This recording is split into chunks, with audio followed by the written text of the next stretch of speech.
नमस्कार विद्यार्थियों, geography Galaxy channel पर आप सभी का हार्दिक स्वागत, अभिनंदन। तो आइए, मैं मंजू बुर्डक और हम पढ़ रहे हैं ज्योग्राफी, जिसमें अभी हमारे चल रहा है राजस्थान की ज्योग्राफी। ठीक है, देखिए आपके सामने अभी जो आने वाली एग्ज़ाम्स हैं उनमें सब में एक महत्वपूर्ण पार्ट है राजस्थान। तो हम इसकी जो कंप्लीट है भूगोल उसको कर रहे हैं। अभी हम देख रहे हैं राजस्थान के भौतिक प्रदेश। ठीक है, भौतिक प्रदेशों की बात की जाए तो इसके लेक्चर पहले हो चुके हैं। आप यहाँ अगर नए हैं तो पिछले वाले जो लेक्चर हैं उनको ज़रूर देखिएगा। आज हम पढ़ रहे हैं पूर्वी मैदानी प्रदेश। ठीक है, भौतिक प्रदेशों का थर्ड पार्ट है पूर्वी मैदानी प्रदेश। इससे पहले हम मरुस्थलीय प्रदेश को और अरावली प्रदेश को पढ़ चुके हैं। आज हम पूर्वी मैदानी प्रदेश को पढ़ रहे हैं। इसके जो MCQ जितने भी बनते हैं पीछे की एग्ज़ाम्स में आए हुए हैं या आने वाले हैं वो कंप्लीट लिए हैं मैंने। तो आइएगा, स्टार्ट करेंगे हम अपने प्रथम क्वेश्चन से। पहला क्वेश्चन है कि पूर्वी मैदानी भाग में कौन कौन से जिले आते हैं। ठीक है, सबसे पहले मैं आपको बता दूं कि इसमें जो जिले हैं आप सिर्फ और सिर्फ राजस्थान के पूर्वी भाग को ही याद मत रखना। देखिएगा, जो अपना राजस्थान है उसमें पूर्वी भाग की बात करते हैं। यहाँ प्रदेश का नाम है पूर्वी मैदानी प्रदेश, लेकिन जो यहाँ तक है मतलब बिल्कुल राजस्थान के दक्षिण तक इसका फैलाव है। ठीक है, तो आप दक्षिण वाले जो प्रदेश हैं उसको भी, जो ज़िले हैं उनको भी ध्यान में रखना। तो बात करेंगे हम ज़िलों की। तो यहाँ ऑप्शंस में है कि जयपुर भरतपुर दोनों हैं पूर्वी मैदानी भाग में, धौलपुर करौली हैं, बांसवाड़ा प्रतापगढ़ हैं या फिर उपरोक्त सभी। ठीक है, तो आप बांसवाड़ा प्रतापगढ़ को मत भूल जाना। देखिए, इनमें जो ज़िले हैं उनकी बात करें तो जयपुर भरतपुर यहाँ से स्टार्ट होंगे। जयपुर भरतपुर, अलवर, धौलपुर, सवाई माधोपुर, करौली वगैरह, दौसा, ठीक है, भीलवाड़ा, और यहाँ पर आपका डूंगरपुर, बांसवाड़ा, डूंगरपुर और प्रतापगढ़, ठीक है, भीलवाड़ा वगैरह ये सब इसमें शामिल हैं। तो ठीक है, तो इसमें उपरोक्त सभी जो अपना ऑप्शन है वो करेक्ट होगा।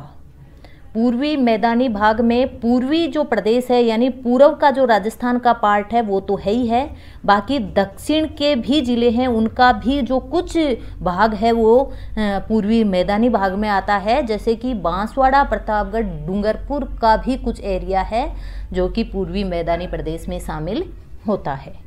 ठीक है, अगला क्वेश्चन, पूर्वी मैदानी भाग का ढाल किस दिशा में है। ठीक है, ऐसे क्वेश्चन आते हैं। तो ढाल जो है वो, ढाल की बात करें तो पहले भी मैंने आपको बताया है कि जिस और जो अपनी नदियों का बहाव होता है, ठीक है, जिस ओर नदियाँ बहती है उसी तरफ उस प्रदेश का ढाल होता है। तो पूर्वी मैदानी भाग की बात की जाए तो यहाँ से जो भी नदियाँ निकलती है वो अपना जो जल है उसको उत्तर दिशा में लेके जाती है। इसका मतलब पूर्वी भाग का ढाल जो है वो उत्तर दिशा की ओर है। सॉरी, उत्तर दिशा नहीं, पूर्व दिशा। ठीक है, पूर्व दिशा।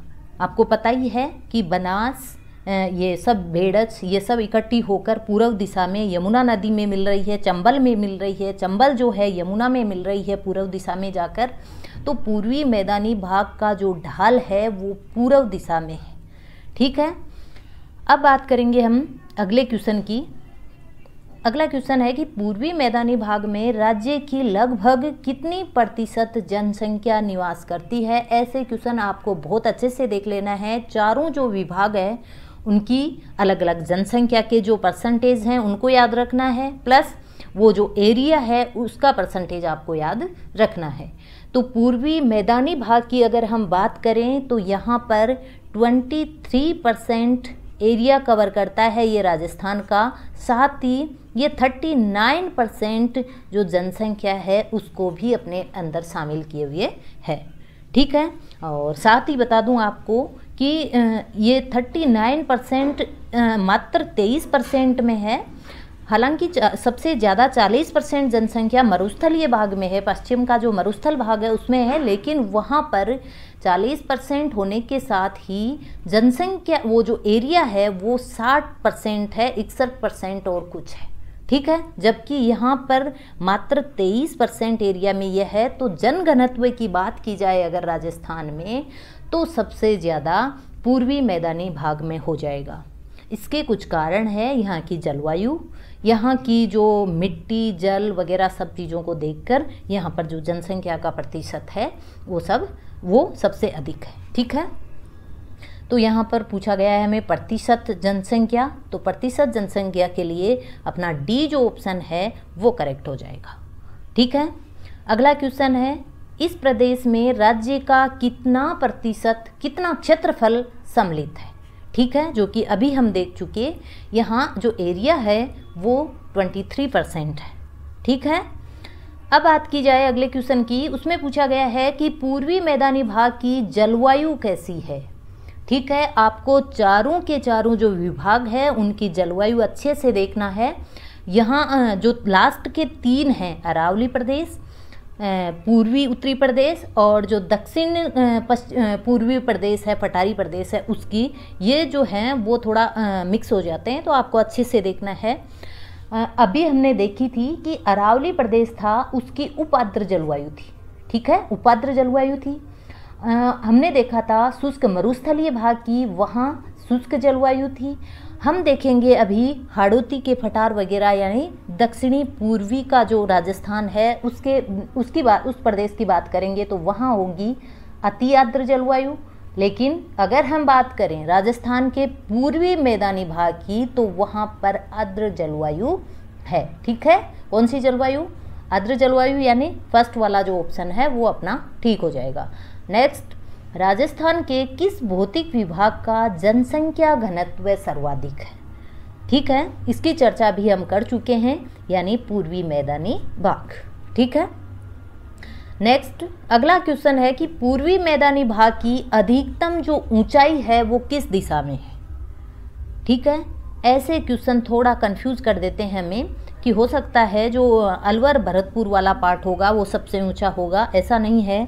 इसमें पश्चिम में राजसमंद की ओर जो देवगढ़ नामक स्थान है वहाँ पर सबसे अधिक ऊंचाई है, ठीक है, ध्यान में रखना। राजसमंद देवगढ़ के समीप करीब, मतलब ये पश्चिम में हो गया और राजसमंद डिस्ट्रिक्ट हो गया, ठीक है, और देवगढ़ नामक स्थान पर, ठीक है, करीब 582 मीटर ऊंचा स्थान है, ठीक है। ये सबसे ऊंचा जो अधिकतम ऊंचाई है इस प्रदेश की वो है स्थान, ठीक है। तो पश्चिम दिशा में इस पूर्वी मैदानी भाग की अधिकतम ऊंचाई है, ठीक है। नेक्स्ट, पिडमांट का मैदान जो है वो इस प्रदेश किस प्रदेश में अवस्थित है, ठीक है। अब हम चर्चा कर रहे हैं कि पूर्वी मैदानी भाग जो है उसमें पिडमांट का जो प्रदेश है, मैदान है, वो किस प्रदेश में अवस्थित है, ठीक है। तो हमने देखा था कि जो पूर्वी मैदानी भाग की सबसे अधिक ऊंचाई पश्चिम में राजसमंद के आसपास जो देवगढ़ नामक स्थान है वहाँ पर है, करीब 582 मीटर। तो उसी स्थान को पिडमांट का मैदान कहा जाता है, ध्यान में रखना। तो इसमें जो डी ऑप्शन है, राजसमंद देवगढ़ के आसपास का जो स्थान है वो पिडमांट का मैदान कहलाता है, ठीक है। अगला क्वेश्चन, पूर्वी मैदानी भाग के उप विभागों में कौन शामिल नहीं है, ठीक है। सबसे पहले हम नहीं को अंडरलाइन करेंगे, फिर देखेंगे कि उप विभाग में कौन शामिल है और कौन नहीं है। तो बात की जाए अगर पूर्वी मैदानी भाग के उप विभागों की, तो उसमें बनास बेसिन है, हम जानते हैं। चंबल बेसिन भी है, क्योंकि हम पढ़ रहे हैं कि करौली सवाई माधोपुर का जो एरिया है, ये धौलपुर का एरिया है, वो इसी में आता है, तो चंबल बेसिन वहाँ है। 56 बेसिन, ठीक है, इसको आप यूँ पढ़ना, 56 बेसिन या, ठीक है, या मध्य माही बेसिन।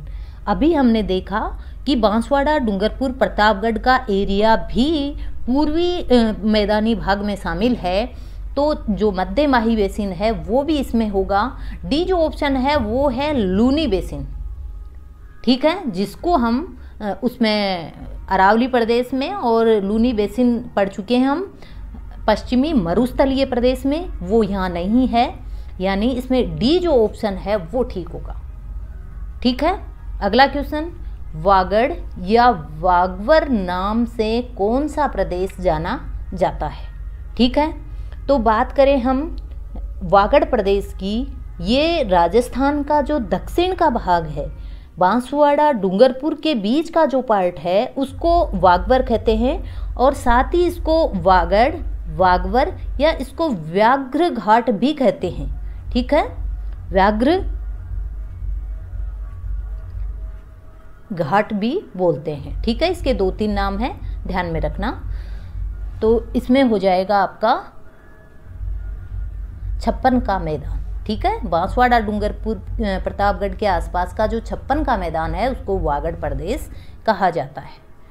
अगला क्वेश्चन, बांसवाड़ा और डूंगरपुर के मध्य के भूभाग को किस नाम से जाना जाता है? ध्यान रखना, ये बांसवाड़ा प्रतापगढ़ के बीच के भूभाग को नहीं पूछ रहा है हमसे, ये पूछा जा रहा है कि बांसवाड़ा डूंगरपुर के मध्य भूभाग को किस नाम से जानते हैं, तो वो डी होगा, मेवल। ठीक है, इम्पोर्टेंट है, ध्यान में रखना, क्योंकि कई बार हम इसमें कंफ्यूज हो जाते हैं कांठल वगैरह में, तो यहाँ गिरवा, कांठल ये सब यहीं आसपास के क्षेत्र हैं, तो आप मेवल ध्यान में रखना। बांसवाड़ा डूंगरपुर का जो बीच का एरिया है उसको मेवल के नाम से पुकारा जाता है।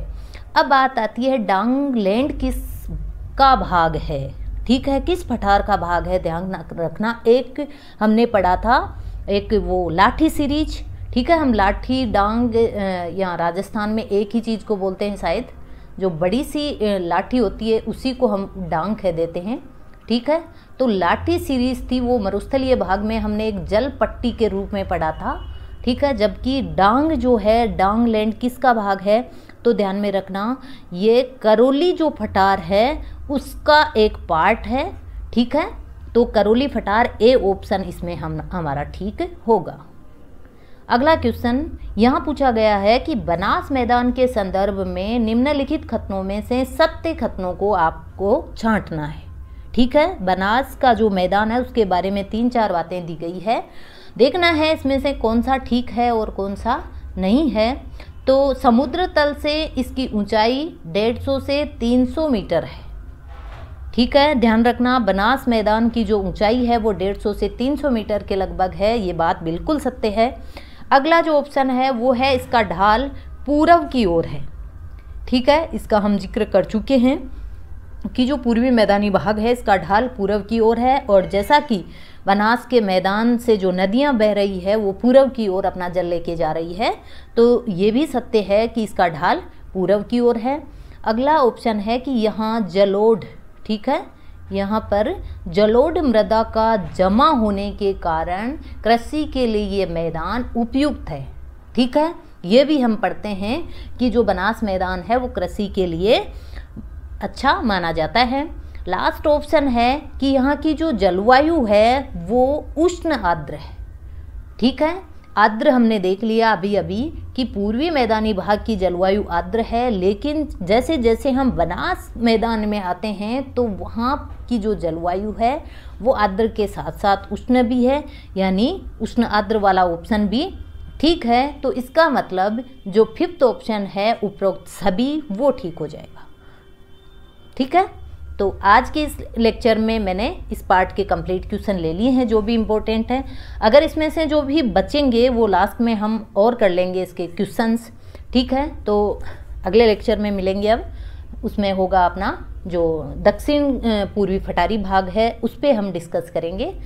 तो ठीक है, कल फिर मिलते हैं, तब तक के लिए जय हिंद जय भारत।